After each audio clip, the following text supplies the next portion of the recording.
పోలవరంలో చంద్రబాబు పర్యటన, స్పిల్వే పనులు పరిశీలించిన సీఎం.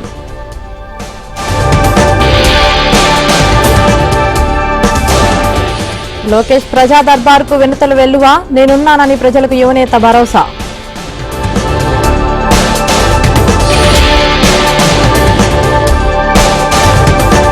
తాడేపల్లి ప్యాలెస్ ముందు తొలగిన ఆంక్షలు, రోడ్లు అందుబాటులోకి రావడంతో స్థానికులు హర్షం.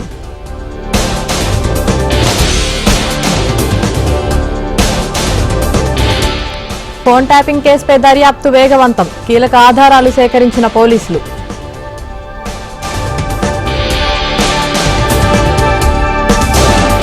మచిలీపట్నంలో యథేచ్ఛగా వైసీపీ నేత మట్టి తవ్వకాలు, చూసి చూడనట్లు వ్యవహరిస్తున్న మైనింగ్ అధికారులు.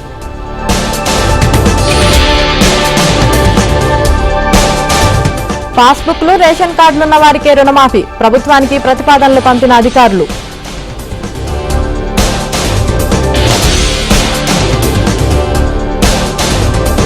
తెలుగు రాష్ట్రాల్లో భక్తి శ్రద్ధలతో బక్రీద్ వేడుకలు, ముస్లింలతో కలిసి ప్రార్థనలో పాల్గొన్న నేతలు.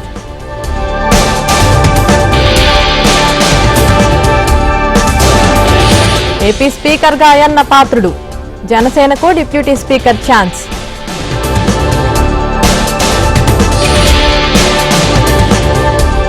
పంతొమ్మిదిన డిప్యూటీ సీఎంగా పవన్ బాధ్యతలు స్వీకరణ, ముహూర్తాన్ని ఖరారు చేసిన జనసేనాని.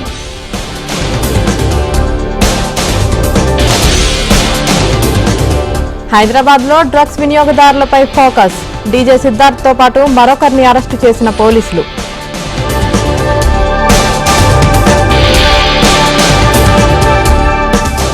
ఆర్థిక శాఖలో అరాచకం సృష్టించిన సత్యనారాయణ జంప్, రైల్వే శాఖ నుంచి వెనక్కు రప్పించేందుకు ప్రభుత్వ కసరత్తు.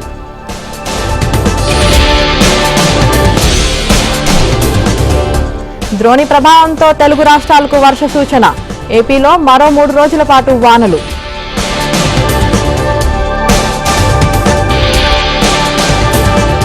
రేపు పీఎం కిసాన్ సమాన్ నిధులు విడుదల, వారణాసిలో రిలీజ్ చేయనున్న ప్రధాని మోదీ.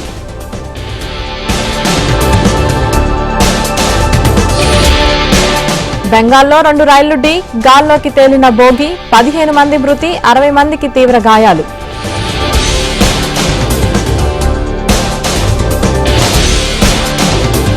సిక్కింలో విరిగిపడ్డ కొండ చర్యలు, పర్యాటకుల కోసం కొనసాగుతున్న. కీలక విషయాల్లో భారత్తో కలిసి పనిచేస్తాం, ఇరు దేశాల సంబంధాలపై కెనడా ప్రధాని ట్రూడో క్లారిటీ.